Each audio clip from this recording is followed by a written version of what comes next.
বৃদ্ধ বৃদ্ধা আছেন যাদের পক্ষে বাজার করা সম্ভব নয়, যাদের পক্ষে হাত পাতাও সম্ভব নয়। আমরা সবাই ভাবি যারা একদম গ্রাসরুটে আছেন তারাই গরিব, যারা বাড়ির উপরে থাকে তাদের সচ্ছল। অনেক ক্ষেত্রেই সেটা নয়। বহু বাড়িতে শুধু বৃদ্ধ বৃদ্ধা আছে।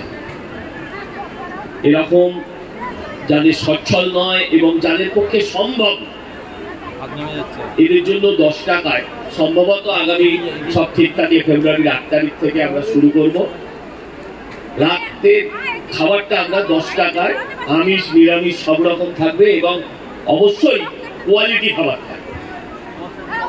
হ্যাঁ, ওর সাথেও কথা হয়েছে উত্তর কলকাতা জুড়ে আস্তে আস্তে তার ব্রাঞ্চ অফিস খোলার ভাবনা চিন্তায় আছি আমরা।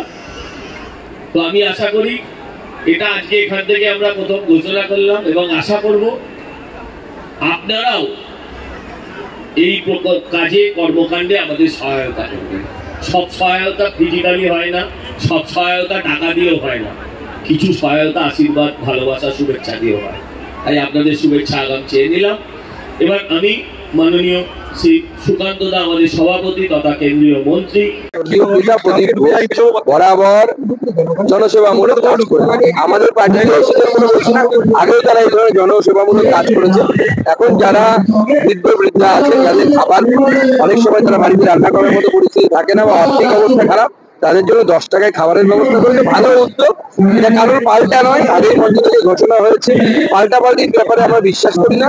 আমরা আপনারা জানেন মা ক্যান্টিনে ডিম ভাত দেওয়া হয়, আর কিছু দেওয়া হয় না।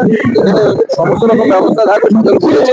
ভালো উদ্যোগ এবং আমি উদ্যোগের সফলতা কামনা করি। ভবিষ্যতে কলকাতার আরো বিভিন্ন এলাকায় ওরাও ভাবছে যেটাকে চালু করা যায় কিনা।